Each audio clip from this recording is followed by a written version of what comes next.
My name is Clara Reed.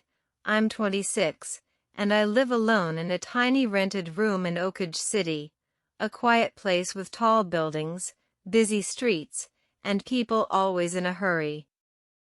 2 months ago, I lost my job as a receptionist at a small travel agency, and life became a constant struggle.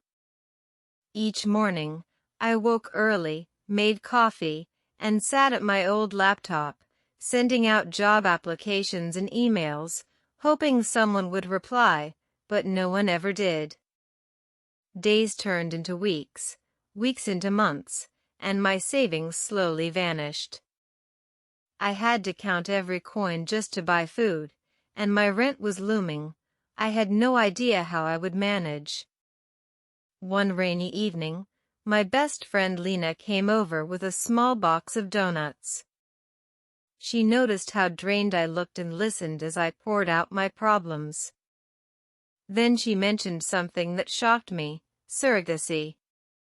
Some people pay women to carry a baby, and it's completely legal. The thought of earning $500,000 was tempting.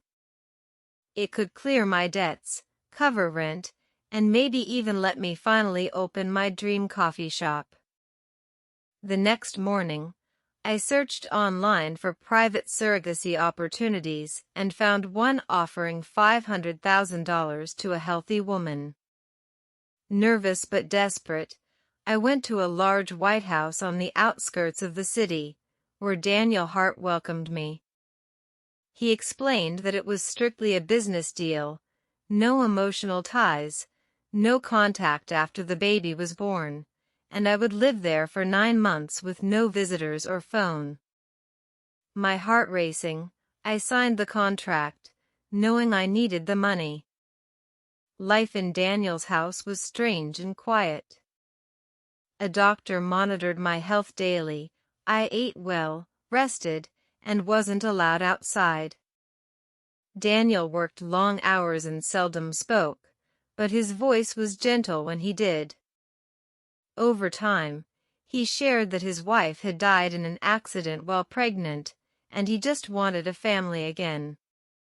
Gradually, we began talking about books, music, and little things like the weather, and I even saw him smile occasionally. One afternoon, while sitting in the warm garden, we talked about baby names, and my heart fluttered at the small, tender moment. But the tension returned when Daniel's ex-fiancée confronted him, making me feel small and unwanted. Later, I found an old photo of myself in his study, which left me feeling exposed, as if I were just a product rather than a person. I packed my things and stayed with Lena while my belly grew. Then, one morning, I felt the baby kick for the first time. That evening, Daniel arrived at my door with lilies and admitted he had fallen in love with me, breaking his own rule of keeping the arrangement purely professional. I realized then that it was no longer about money or contracts. It was about love, forgiveness, and a fresh beginning for both of us and the tiny life growing inside me. If you liked my story, please like, comment, and share.